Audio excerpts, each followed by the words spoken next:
The U.S. poverty rate was 19% when the war on poverty began in 1964, and though it had fallen to 15.1%, questions remain about getting further gains or something like that, right? So they couch this, oh yes, the war on poverty definitely had some early gains, but now we need to strive to extend them, right? Or the progress stalled, and so now blah, blah, blah. But everybody just takes it for granted that, oh yeah, had it not been for the war on poverty, poverty still would have been stuck at 19%. All right, and so again, the way to evaluate that, or one way, is to look at a longer term trend and just to see, well, what was the poverty rate doing before this happened? Welcome to InFi, the future of finance. Hey everybody, welcome back to the InFi podcast. Today I'm going to be speaking about President Trump's recent executive order, ostensibly getting rid of the Department of Education. And I just want to show people a framework and some facts dealing with other departments that the U.S. federal government has established over the years to show that a common association of the department with quality improvements and whatever the thing is named after, that those two don't necessarily go hand in hand, right? It's a simple point, and yet it's amazing how easily the public falls for that. And what was particularly humorous regarding Trump's move with the Department of Education, and I saw lots of examples of this, like in the lead up to it when people were talking about it, and then after the executive order came out, people on the left typically, who were big Trump opponents anyway, but they would see something online, on social media or whatever, that was not indicative of a high degree of education, and then they would retweet that and say, oh, and these people want to get rid of the Department of Education. Well, this is going on. So a good one recently was, some people were claiming it was photoshopped. I don't know, but there was like some people from the Trump administration that were talking somewhere, and behind them was a big banner saying something like Supreme Court of the state of Louisiana, and Louisiana was misspelled. Look up on the big banner, and somebody retweeted that and said, oh, and they just got rid of the Department of Education, and that bodes well or something. So my point to that was to say, right, and everybody involved with that backdrop grew up in the United States and was educated when the Department of Education was fully in power, right? Trump just issued this executive order a week ago at that point, or whatever it was. So obviously he hasn't changed anything yet. So if you're looking around pointing at how dumb Americans are, or how Trump, that was another common one. They would point out how dumb Trump supporters were. Anytime someone saw something, they said, oh yeah, oh great, now we're going to get rid of the Department of Education. It was like, no, if you think the Trump supporters are dumb, they are the products of the Department of Education. So if anything, you should point to them and say, we got to try something new. The Department of Education clearly isn't working. Okay. Incidentally, before I get too deep into this, my understanding is Trump by himself just issuing an executive order, he can't get rid of a federal department like that. Like that would take an act of Congress and so forth, right? So all this stuff is extra silly so far. But nonetheless, let me go through some examples here. Now, in terms of pacing yourself, I'm not trying to do a bait and switch, but I just have better data and results for the first two examples that I want to go through. And that will also help shed light on like what the right framework would be for evaluating the Department of Education. Okay, so the way I'm going to do it, first I'm going to hit the Clean Air Act of 1970, which established the EPA. And then I'm going to go and check out the War on Poverty, which began in 1964. And then I'll hit, as the third topic, the Department of Education. And then for fun at the end, I'll say some stuff about the Department of Transportation as well. Okay, so for the Clean Air Act, and this was an issue because Paul Krugman, back in 2016, right, so when Trump was first elected, was warning that, Trump's picks like Scott Pruitt for the EPA chief and whatever, they're just going to dismantle the EPA and roll back all the gains from the Clean Air Act of 1970. So don't be confused. There were multiple Clean Air Acts, or there was at least two. One was earlier, I want to say like 63 or something like that. But the one that it was updated in 1970, and that's what established the Environmental Protection Agency, the EPA, okay, and really beefed up the stuff from earlier versions. And so then Paul Krugman had written this article in the New York Times saying, so this is again from late 2016, is this Krugman article. In other ways, Mr. Trump can indeed restore the world of the 1970s. He can, for example, bring us back to the days when all too often the air wasn't safe to breathe. And he's made a good start by selecting Scott Pruitt, a harsh foe of pollution regulation, to head the Environmental Protection Agency. Make America gasp again, right? That's still Krugerman's doing a MAGA with Make America gasp again. This is still Krugerman. Think about what America was like in 1970, the year the EPA was founded. It was still an industrial nation. It was also, however, a very polluted country. Choking smog was quite common in major cities. Right, so it just goes through. Okay, so let me just flash on the screen here some charts, and I'll link, of course, folks, I'm reading from an article that I wrote in response to Krugman years ago when this happened. And so the point is, the fundamental mistake that people are making when they look at all these federal agencies and they just compare what was America like before they existed and what was America like after they existed. And so long as there is some metric by which improvement has occurred, they attribute that to the creation of the federal agency. When now that I've said it like that, you realize, well, that's an open question.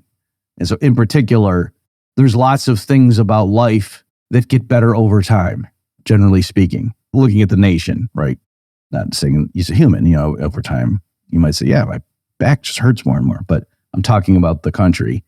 And so in particular on this example, yes, various measures of air pollution improved after the Clean Air Act of 1970 was passed and the EPA was formed. But if you pull back and look at the long-term history, you'll see those measures were improving beforehand anyway. Okay, so here I'll just go through some charts.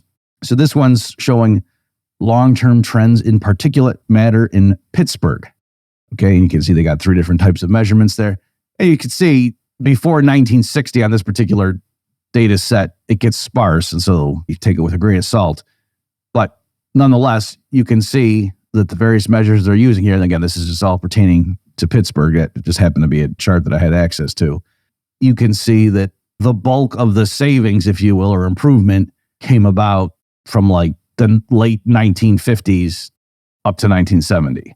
And then, stuff did keep falling afterward, but that was continuing a longer term trend.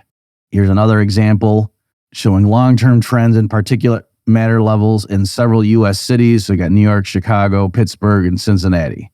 And again, same kind of pattern. And you can see it's particularly pronounced for New York, how rapidly it was falling. And it's not something that's, you can just see it kicking in 1970. No, it was falling very rapidly beforehand. All right, here's the other one. National trend in average annual sulfur dioxide levels, 1962 to 1986. Okay, they've got a gap there in the data, but still, you can see that it was much higher in the early 60s. It was falling rapidly, and then that just continued into the 70s. All right, so real briefly, what could explain this stuff? Was it regulation? Well, there's lots of different explanations. So one general thing is just economic growth, right? The richer a country gets, people can afford to switch away from dirtier methods of producing heat and electricity, for example. All right. And so that's partly why just naturally you'd expect things to clean up. And then also applies at the household level, but also like state-based regulation. As a country gets richer in the U.S., individual states might have regulations about smokestack emissions or things like that, or even more local jurisdictions. And if there's some mill that is pumping stuff up into the air and it just makes the air around there have a lot of smog and it's just sooty, people hanging out their clothes to dry, it would just have all kinds of stuff on it afterward. If that local mill is like the lifeblood of the region, and that's where a lot of people have their jobs, and they go and they spend stuff, whatever, and people just know, if the city government or whatever township were to impose too strict a regulation on, hey, you can't emit too much smoke, then we would be ruined economically. But then over time, as the people get richer and new techniques for filtering mechanisms, we could still run the mill, but we would put these filters on top and blah, blah, blah. Then that can become more feasible. And even a goofier example, there were legitimate, earnest studies of major cities in like the year 1900, around then, worrying that what are we going to do about our horse manure problem, right? Because there's all these horses being used for transportation in the major cities. And what do horses do? They eat a lot, and then you know what happens. And it was just like city planners. So what are we going to do as population continues to grow and we get more and more horse traffic? What are we going to do with all this manure? And that problem solved itself, didn't it? With everyone switching to automobiles. And it wasn't because the government came in and imposed a manure tax and that gave people the incentive to internalize the externalities and they switched away from horse-based transportation. No, it was just people for other reasons switched over to cars. Okay, so you see stuff happen like that a lot. And I mean, there's people who study like very poor villages in Africa, for example. In there, yes, right now, the way a lot of those people produce heat is like burning wood inside their dwelling space. And that's not good in terms of air quality, stuff like that. But that's what they have to work with right now. So the way you help people like that would not be to go in and pass a regulation limiting their emissions and taking away their primary means of heat. It would be giving them economic growth so that they can afford to switch to cleaner but more expensive forms of energy production. Okay. Next example, the war on poverty. So if you go and so to remind you, this legislation, so it's, Kennedy's the president, he gets assassinated, Lyndon Baines Johnson comes in, and then his signature legislation was the so-called, that he championed and Congress pushed through and he signed into law, was so-called war on poverty. Okay, it's the stuff like food stamps and now it's called SNAP. A lot of those measures were passed in like August of 1964. So that's when people date the war on poverty beginning is 1964. And then also there was Medicare came in the next year in 65. And so those two often go hand in hand. Okay. And if you go and like look at their official website, government websites or whatnot, or even just in general, Googling like war on poverty, poverty rate, you'll see stuff like this. So I'm just quoting from, an AI compilation of some sources. The U.S. poverty rate was 19% when the war on poverty began in 1964. And though it had fallen to 15.1%, questions remain about getting further gains or something like it, right? So they couch this, oh yes, the war on poverty definitely had some early gains, but now we need to strive to extend them, right? Or the progress stalled. And so now blah, blah, blah. But everybody just takes it for granted that, oh yeah, had it not been for the war on poverty, poverty still would have been stuck at 19%. All right. And so again, the way to evaluate that, or one way, is to look at a longer term trend and just to see, well, what was the poverty rate doing before this happened? Okay. So here, let me just show you. This is the official poverty rate from 1959. It happens to go to 2015, but that's fine to make the point. And the reason, if you go and try to look up long-term historical stats on the U.S. poverty rate, they start in 1959 because that's when the census started including questions that would allow it to present an official estimate. Okay, so this particular estimate of the U.S. poverty rate, the series only begins in 1959 because that's when the census changed the questions it asked to facilitate this. Okay, but even so, that's unfortunate because if we're trying to evaluate the effects of something that didn't kick in until mid-1964, that doesn't give us much of a preceding period to see what was going on leading up to this. But in any event, here's what it looks like. It's the dark blue line is the one we're interested in. That's the official poverty measure.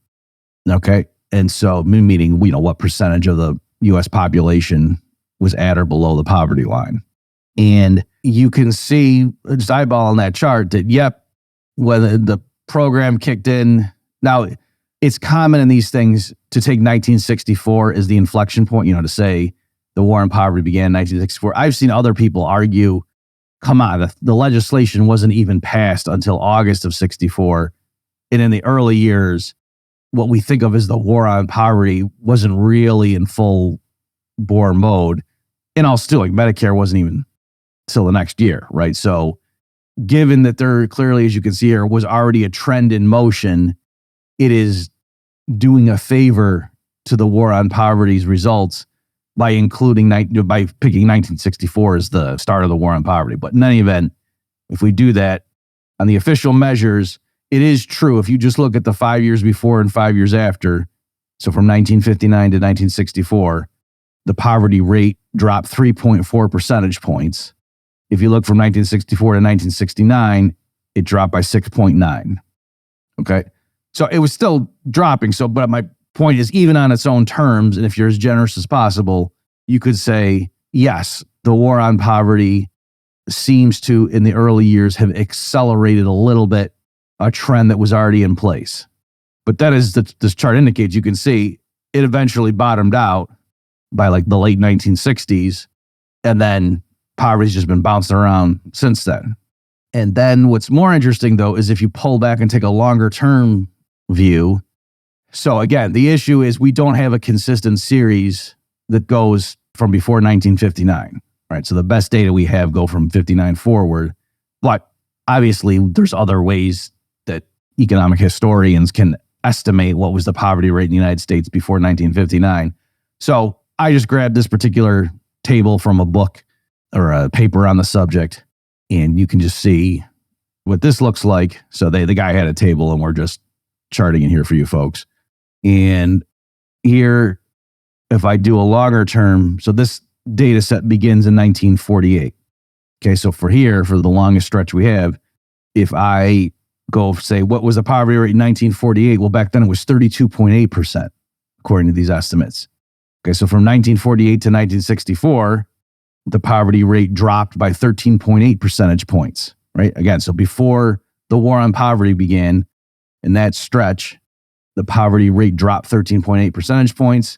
And then from 64 to 1980, which would be the same length of time that I just measured, the poverty rate only dropped by 6 percentage points, all right? So in fairness, you could say at some point, as the poverty rate continues to drop, it's harder and harder to squeeze out further percentage point reductions in terms of the rate of the percentage of the population, just because it gets harder and harder to improve. But still, my point is the idea that we had poverty in the United States until Lyndon Johnson came around and said, I'm going to do something about this, and rolled up his sleeves and went to work. And thank God for the federal government, is goofy. Of course, what is the ultimate way to eradicate poverty? It is to spur economic growth that is broad-based. And certainly I would say, with my training as an economist, the way you do that is through lower taxing, lighter regulation, getting government out of the way of entrepreneurs so they can start businesses, hire workers, people can build their skills, we can accumulate more capital goods to augment the productivity of labor. And that allows people to be paid higher wages, not giving them handouts from the government that at best are Band-Aids. Okay. Now let's switch to what you probably thought I was going to talk about in this episode based on the title, the Department of Education. So that was formed in 1979. And here, so now that I've warmed you up with two examples, you can see the way you would assess, did the Department of Education help or hurt? And with all this stuff, even if it showed the statistics indicated improvement, that wouldn't mean overall it was a benefit, right? Like for the war on poverty, for example, it did look like there the first few years, yep, the poverty rate seemed to have fallen faster than the 5-year prior trend would indicate, all right? But if it turned out that the way that worked is because the government ran up hundreds of billions of dollars of extra debt and just wrote checks to everybody that was, in the bottom quintile, and that a lot of those people just went out and, spent it on alcohol and whatever. I'm just exaggerating just to show. But yet, technically, they got above the poverty line now with what they saved. And so that's how they did. Like, that wouldn't necessarily be a good program, right? That the cost might outweigh the benefits. But my point is, with a lot of these, it's not even clear that there are benefits, period. And so that's the kind of thing we're trying to assess right now. So for the Department of Education, in the context of all these people saying, oh my gosh, I can't believe, given how dumb Americans are, why would we get rid of the Department of Education? Which, again, on its own face is a silly argument. Geez, the Department of Education produced all these pundits making such goofy arguments. But they just take it for granted that, the existence of a Department of Education at the federal level makes Americans more educated than they otherwise would have been. And so one way to assess that is to look at the academic performance of American students before the Department of Education and after. So here it's tricky, and there's all sorts of things if you want to do a scholarly study on this that you could go and grab. All right, for our purposes here, I grabbed this study from Medrick and Griffiths, 1992, was just summarizing 5 of the real big cross-country comparisons for math and science academic achievement among various countries. And unfortunately, the timing is not great for what we want to do, because there was the first international mathematics study that was performed between 1966 and 73. So that's fine, right? Because that's clearly getting a good snapshot of the US versus other countries in terms of academic performance on mathematics in the period well before the Department of Education was formed, but also not too far back, because, you took a snapshot from 1937, you could say, wow, a lot has changed since then, right? So that's a good sort of before. But then the after, for the second international mathematics study, they conducted between 1981 and 82. Okay, so we can still look at those results, but that could arguably be not a great test, since the Department of Education was only formed in 79. Okay, and presumably whatever changes they made, it would take time for that to accumulate, as opposed to like reducing poverty. You can see how, setting up food stamps, that would probably, have an effect within a year. And you can start trying to measure it. Whereas something comes in that's going to fundamentally change U.S. education, it would take some time to really see that show up in test scores, even if it were a great change, right? So for our purposes for this podcast episode, it would have been better if the second international mathematics study had happened and they had checked in with the students like between 84 and 85 or something, but they didn't. All right, so there's that. The science one, though, is better because, excuse me, folks, I was misreading my own notes. The first international mathematics study was conducted in the mid-60s, okay? And then the second one was between 81 and 82. So the first part's still a good snapshot of pre-Department of Education. The second one, like I said, is a little bit too close to the forming of the DOE. There was the science, the first international science study. That was the one that was conducted over the course of 1966 to 73. So that's why that's a good snapshot. And then for the second international science study, that was conducted in 1984. So I thought that was a good measure. So the point is, of the two of these things, the mathematics one, we can still look at it and see, but that's not a very fair test of the Department of Education, whereas the science ones, I think that's a pretty good check to see like the before and the after. Okay. So with that in mind, we can look at the results. So for the first mathematics study here, all I'm going to report to you folks is the U.S.'s ranking relative to the other countries that were in the study. Okay. And in particular here, what I'm really going to do is the number of participating educational systems. All right. It's not that big a difference in terms of, because there's like for the, let's see, the last year secondary math students, let's do the age 13 course set. That's a good one. For that one, there were, it's just 12 countries, so that we'll just use that. Okay, so the U.S. rank measured by mean score out of 12 countries was 11th. Okay, so in the beginning, the U.S. came in 11 out of 12th on the math scores for age 13 core test that was given. And then when you jump ahead to the second one, the age 13, they broke it up in the second one to like arithmetic, algebra, geometry, and so on.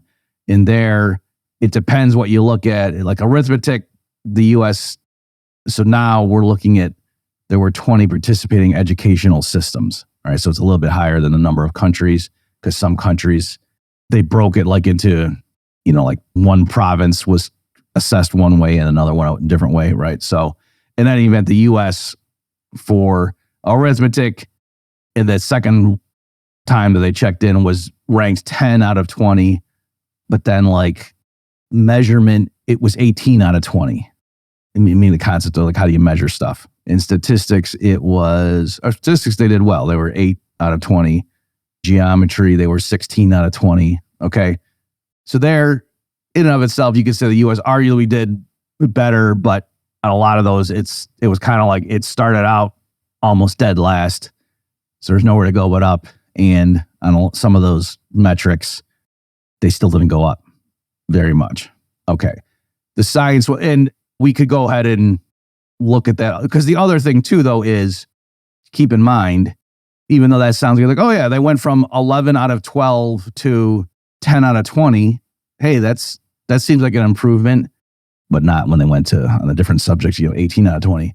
But even there, if this test had been better timed so that I thought its results were more relevant to what we wanted, I would have gone and dug up, because I'd be curious to see, did the US actually improve compared to a bunch of those original countries in the peer group? Because again, remember, originally the US had ranked on this math assessment 11th out of the 12 participating regions. And then the next time they checked in, it was 10th out of 20 participating regions.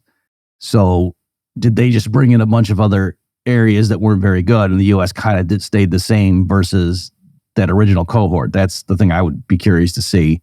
And for that, you would need to go look at the actual breakdown by country scores, not just looking at the US ranking. But again, since for our purposes, the timing of the second one isn't really a good indication of the efficacy of the Department of Education, I didn't bother looking that up. I'm just telling you what the big picture results were. What is more relevant, again, given the timing, was the science scores. And so here, the results seem more straightforward. If you look at the age 10 core test, so they did several, they didn't just look at the same age of kids, right? When they did these broad studies, they would look at kids of various ages. So that's why even for a given study, I'm telling you multiple outcomes, because it depends, well, which kids were you looking at? All right, so when they looked at, again, this first science study that was originally conducted over the course of 1966 to 73, the US there, out of 17 participating educational systems, the age 10 core test, the US ranked fourth.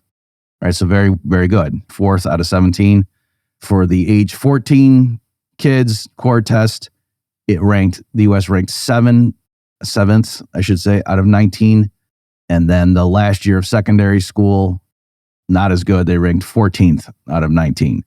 So for whatever reason, it looked like at that time when the kids were age 10 on science core test, US students were near the top of the pack. But when they were older, they had fallen to near the bottom. Okay, so then now we say, okay, same type of testing, but now it was conducted in the mid 80s. What happened? So the age 10 core test, the US now was ranked 8th out of 15, right? So it had gone from being 4th out of 17 to now 8th out of 15, right? So that's clearly losing ground. And then the age 14 core test, the US was 14th out of 17. And again, earlier it had been 7th out of 19. So again, losing ground. And the last year, secondary here, they broke it up into biology, chemistry, and physics. And the US was dead last in biology, 14th ranks out of 14th. In chemistry, it was 12th out of 14th. And in physics, it was 10th out of 14th.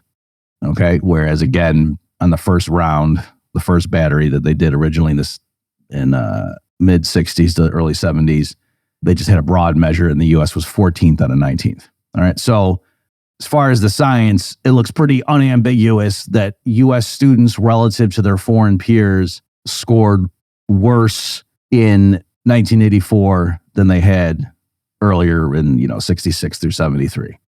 Okay. So if anything, if you wanted to just look at the performance of US students compared to the rest of the world, it looks like the Department of Education did not help.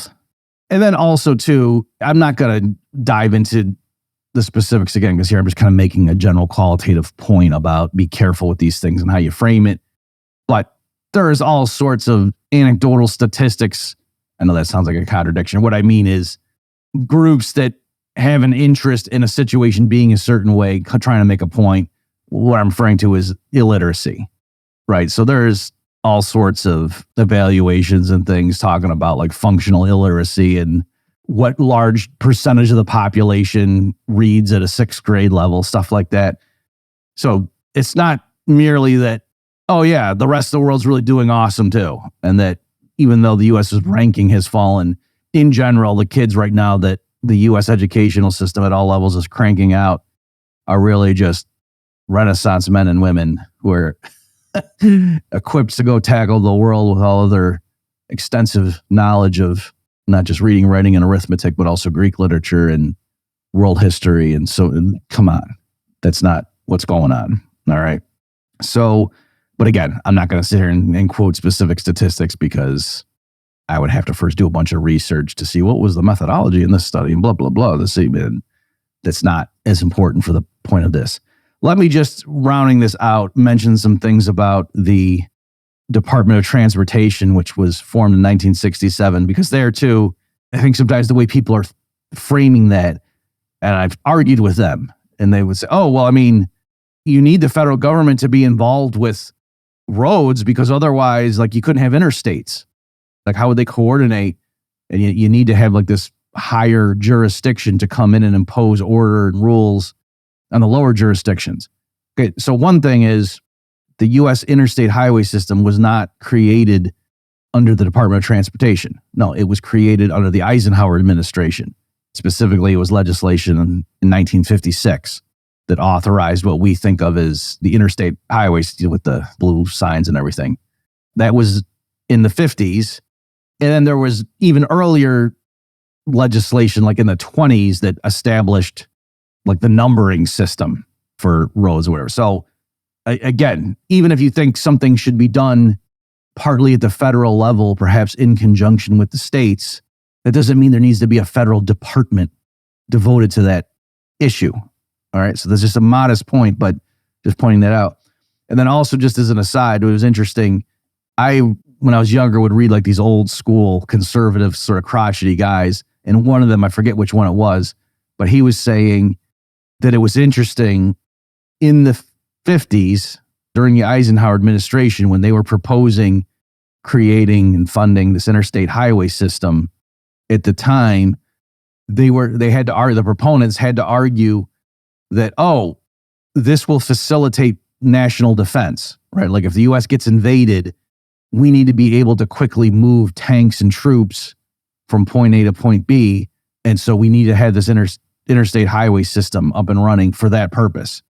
And the reason they had to argue that was because some people were wondering, how does the federal government have the constitutional authority to build highways? And so just to show that, you know what I mean? So they said, oh, it's on national defense, which is goofy, but okay. But the guy's point was, even though that was silly, at least they felt that they had to justify the constitutionality of it.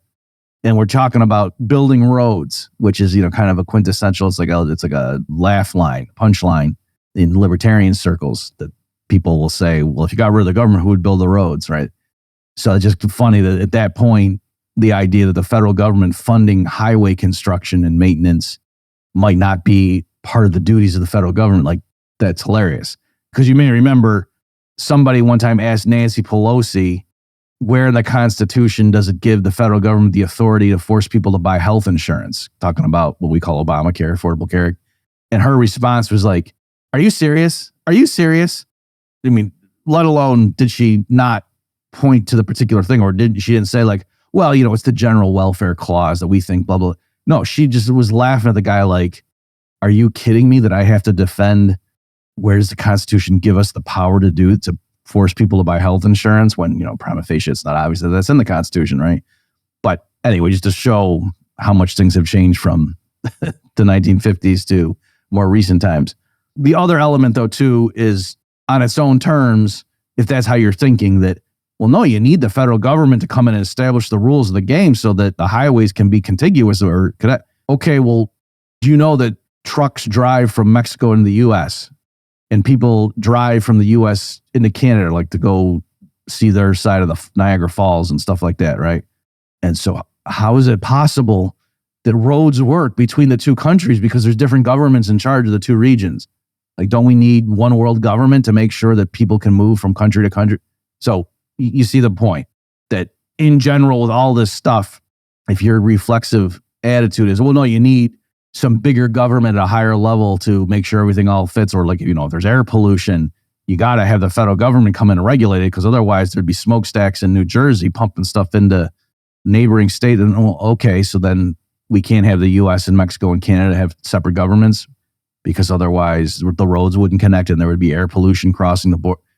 Okay, you see the point. It doesn't follow. Last thing I'll say in terms of it's not just a wash, right? Like, you can say, okay, fine, if it's other countries, but we're talking about within the United States, It makes sense to have stuff cycled through.